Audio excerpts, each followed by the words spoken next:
Hola a todos, ¿cómo están? Espero que estén muy bien y bienvenidos a este nuevo video. Disculpen porque este video dijo que lo iba a subir la semana pasada, pero resulta que creo que me excedí un poco a la hora de matricular cursos en la universidad. Por lo tanto, ahora estoy un poco corto de tiempo y a veces no me queda como para grabar videos. Pero lo importante es que ya está aquí. Hoy vamos a hablar acerca de una saga literaria de fantasía, de aventura, que creo que es el mayor referente que hay. Una obra muy conocida también por su adaptación cinematográfica y creo que la mayoría de personas en el mundo al menos han oído hablar acerca de ella. Y estoy hablando, obviamente, y porque además está en el título, El Señor de los Anillos de J.R.R. Tolkien. Esta saga de 3 libros que marcó un antes y un después para este género en la literatura. Incluso hay quienes consideran que fue la que inició este género tal y como se le conoce en la actualidad. Bueno, ¿y por qué estoy haciendo una reseña de toda la saga en general? ¿Por qué no primero hablo acerca de este libro, y luego otro video de este y luego otro del último? Esto ocurre porque a diferencia de otras sagas, por ejemplo Harry Potter, para poner un ejemplo también parecido que es fantasioso, Harry Potter todos los libros siguen una misma trama, es cierto, todos tienen un hilo conductor que llevan a cierto punto determinado, pero lo que ocurre es que en Harry Potter, por ejemplo, cada libro tiene su propio conflicto, su propia historia, en donde si bien está conectada con el resto, cada libro presenta una introducción, un desarrollo y una conclusión. En el caso del Señor de los Anillos, lo que ocurre es que esta obra es más bien una sola historia dividida en 3 partes. No es como que este sea el original, esta la secuela y esta la secuela, sino que todo es una historia que la dividieron porque, bueno, imagínense un libro del tamaño de estos 3 juntos. Así que si no los han leído, no esperen encontrarse una conclusión, por ejemplo, en la Comunidad del Anillo, sino que las 2 torres inicia justo después de que termina la anterior, igualmente para el tercero. Obviamente la historia está subdividida, cada uno de estos trae 2 libros y cada libro está dividido en subcapítulos. Pero antes de iniciar a hablar acerca de toda esta saga, me gustaría aprovechar la ocasión y hablar también de el libro que comenzó toda esta saga del anillo, que sirve como preludio, que si bien es independiente, es como un preludio a toda esta historia. Y estoy hablando obviamente de El Hobbit. ¿De qué trata esta novela? La historia nos cuenta acerca de Bilbo. Bueno, este es un punto que no me gusta, la traducción que le pusieron Bilbo Bolsón. Suena así como muy traducido. En el original era Bilbo Baggins, que lo prefiero 1000 veces así.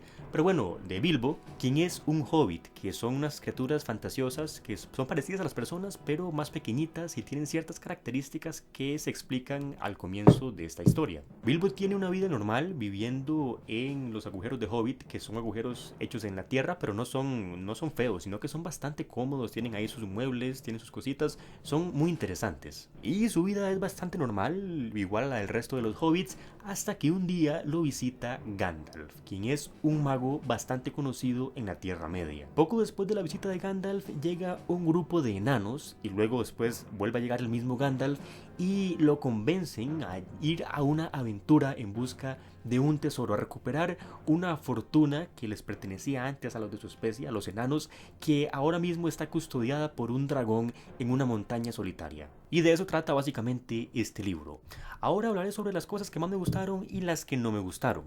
Entre las que puedo destacar positivas están en que esta historia es básicamente la definición de una novela de aventura fantasiosa me refiero. Un largo viaje, paisajes increíbles, criaturas mitológicas, hay mazmorras tenebrosas, bosques, montañas, cientos de pueblos con sus propias historias, hay leyendas, hay héroes, peligros inimaginables, batallas épicas, entre muchas otras cosas más. Si les llama la atención este tipo de cosas, seguramente este libro les va a encantar. Otro punto que cabe destacar también es la evolución que presenta cada personaje, ya que sí hay un verdadero cambio, cada experiencia los transforma, lo va convirtiendo en algo muy diferente a lo que eran al principio. Cada uno va adquiriendo mayor profundidad conforme se descubre la historia de cada pueblo, la historia de su especie, de su familia. Esto me parece que lo hace bastante bien. Y otro aspecto que me gustó mucho es que hay una verdadera continuidad, y con esto me refiero a que a lo largo del viaje van conociendo nuevos personajes, van conociendo nuevos conflictos, van interviniendo en varias situaciones que si bien algunas parecen intrascendentes o que no van a llevar a nada, estas se van acumulando y se van arrastrando a lo largo de la historia hasta que al puro final, en el desenlace, desemboca todo lo que ha pasado anteriormente. Cada pequeña intervención que tuvieron va a arrastrar consigo a un montón de acontecimientos, va a generar nuevas situaciones que van a desembocar en la batalla final, que me parece que es muy emocionante. Y entre los aspectos que no me gustaron están que me pareció un libro un poco pesado, tedioso e incluso algunas partes me pareció aburrido. Y esto se puede deber a que en una novela, porque en cuentos sí que está bien que el libro se enfoque solo en un personaje, en un escenario. Y con esto me refiero, para que entiendan mejor, a que la historia en todo momento sigue a lo que le pasa a Bilbo y al grupo con el que va. No hay ningún momento en el que cambie de escenario, en que de repente en una parte se enfoque en otros personajes que están en otro lugar distinto, sino que todo lo que pasa y todos los personajes y lugares que van apareciendo lo hacen porque Bilbo y su grupo van conociéndolos. Entonces toda la novela sigue a Bilbo y a su grupo todo el rato. No, nunca cambia a otro lugar, a ver qué está pasando en otra parte, sino que siempre estamos en el mismo lugar con ellos. Ellos obviamente se van moviendo y vamos moviéndonos con ellos. Pero esto se me hace bastante tedioso cuando estamos hablando de un libro de casi 300 páginas, porque en cuentos, como dije antes, me parece muy bien que se enfoque solo en un personaje, pero en una novela sí que me resulta algo cansado. Y es que eso fue lo que sentí este libro, como si fuera un cuento muy pero muy largo. Pero bueno, fuera de eso todo me gustó bastante. Es una obra bastante recomendable, y si te gusta la fantasía pues seguramente te va a encantar. Ahora sí, pasemos a hablar acerca de El Señor de los Anillos. La historia comienza hablándonos acerca de un objeto que es bastante poderoso e incluso perverso que Bilbo encontró en su aventura narrada en El Hobbit.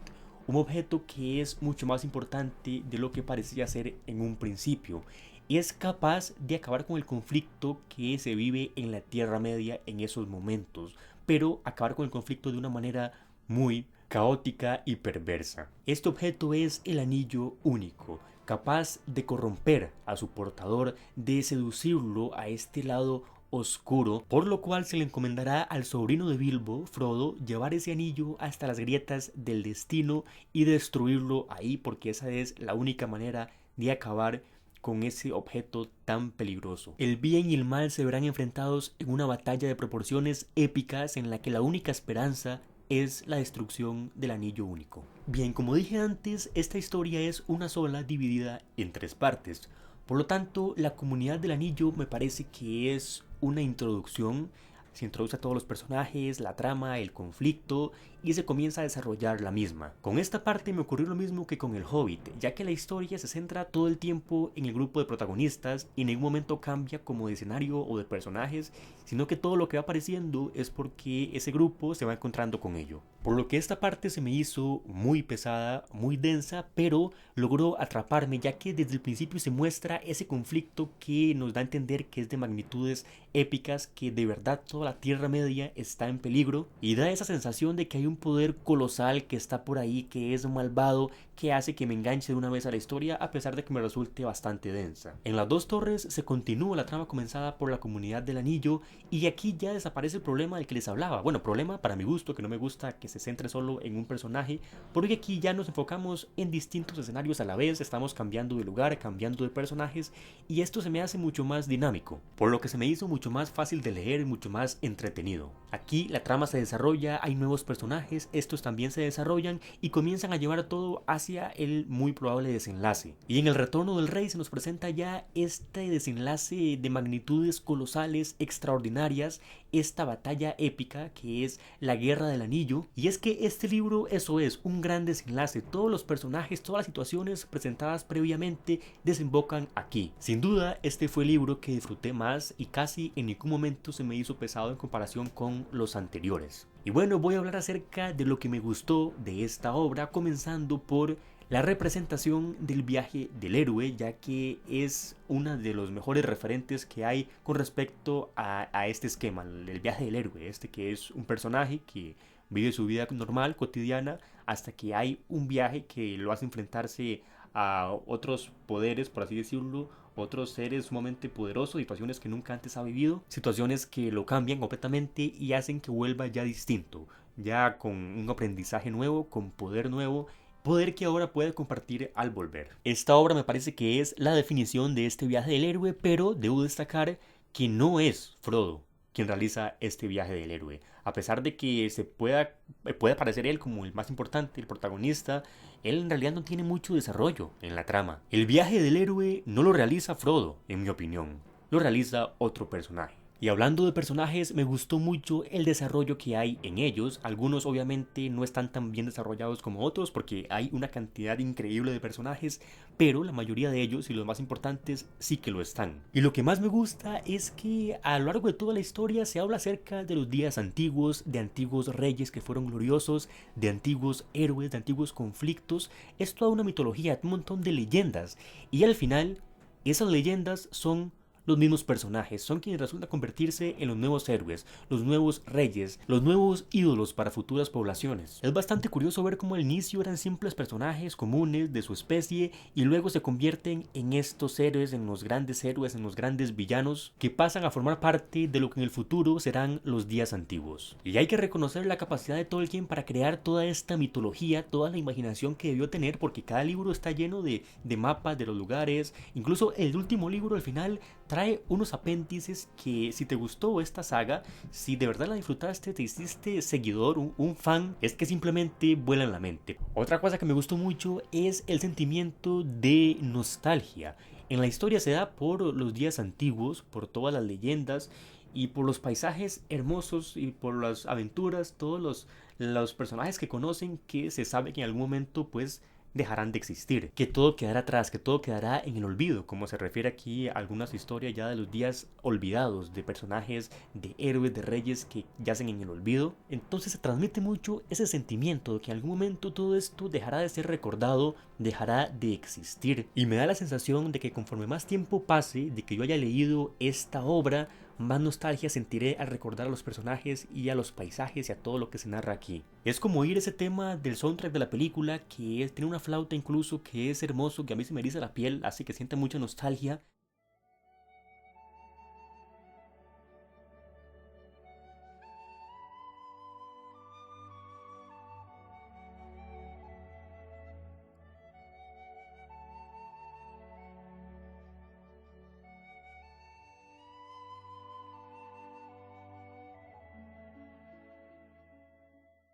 Es como sentir eso pero multiplicado por 100. También algo curioso es que al puro final, ya luego del desenlace, ya llegando al epílogo, se siente una parte que hay como una alegoría política cuando llegan a la comarca. Y es bastante curioso porque en el resto de la obra no sentí en ningún momento que hubiera ninguna otra metáfora como a conflictos políticos, al contexto histórico de la época en la que se escribió. Pero en esa última parte sí que parece que transmite un mensaje con respecto a estos temas. Pero Tolkien dijo mil veces que esto no era así, que era una coincidencia quizá, que no era su intención, que no se refería a nada en específico, pero sí que deja como esa sensación de que se refería, de que es una metáfora, una alegoría. Bueno, ahora lo haré acerca de lo que no me gustó. Primero, como ya pueden suponer, es que me parece una obra bastante pesada, bastante densa, y es un punto negativo porque para mí porque no es como otros libros que se toman su tiempo, es pesados, pero para desarrollar personajes, para hace que sentamos ese desarrollo vale la pena porque al final sentimos más empatía, podemos entender mejor a cada personaje, pero aquí ese desarrollo y esa narrativa tan densa no se da por desarrollo de personajes, sino que se da por descripciones. Por ejemplo, se describe un paisaje, eso es bueno porque el paisaje es uno de los grandes atractivos de esta historia, pero luego se escribe otro paisaje y se describe más y habla acerca de los árboles y de las montañas y de las rocas y del lugar. Y son como 5 páginas de pura descripción y luego una página de un diálogo o de que pase algo. Pero siento que se va mucho tiempo en descripciones, que al final no aportan mucho porque ya por sí se describieron esos lugares, lo que hacen es describirlo más y esto puede que haga perder el interés de muchos lectores al toparse tanto tiempo y tan constantemente con estas descripciones. Si les gusta esta narrativa que es bastante descriptiva, seguramente no tendrán ningún problema. Y otro aspecto que casi lo olvido, que también debo destacar, es que Tolkien, por ejemplo, no dice y pasaron 5 días viajando, sino que describe el primer día, lo narra todo, luego termina, describe el segundo día, que es casi lo mismo que el primero, todo otra vez igual, luego describe el tercer día, describe el cuarto y describe el quinto. Hace que se extienda mucho, pero esto, si bien resulta bastante cansado a la hora de leer esa parte, hace que realmente sintamos el cansancio del personaje y a la hora de que llegamos al destino sentimos de verdad euforia. Es como si realmente estuviéramos haciendo ese viaje con los personajes, porque no es lo mismo, no es el mismo efecto que pusiera y pasaron 5 días, porque para nosotros es muy sencillo, son unas cuantas palabras y ya pasaron 5 días y ya estamos en el lugar y no sentimos de verdad toda la frustración que está presente ahí. Pero bueno, esto es básicamente lo que quería compartirles acerca de esta obra que pienso que es muy buena y sumamente recomendable del Señor de los Anillos. También debo destacar que no he visto las películas. Siempre que me interesa algún libro y que tiene adaptación, no veo la adaptación hasta que termino de leer el libro. Cuando no me interesa el libro, pues qué importa ver la película, pero en este caso preferí no verlas hasta terminar la saga. Y como la terminé hace aproximadamente un mes, todavía no he tenido tiempo de verlas. En conclusión, recomiendo bastante esta novela, marca realmente al lector, pero sí tomen en cuenta que puede resultar densa y pesada, incluso muy densa en algunas partes, y creo que sería todo por este video. El video anterior pregunté que si querían esta reseña o la de la trilogía de la Fundación de Asimov y prefirieron esta, pero por muy poco. Hubo muchos que votaron por la trilogía de la Fundación y otros muchos por esta, pero estuvo así, muy cerca de quedar empate, así que la Fundación la estaré reseñando muy pronto. Y eso es todo, comenten qué les pareció, si están de acuerdo conmigo, si no lo están, por qué no lo están y nos vemos en el siguiente video. Hasta pronto.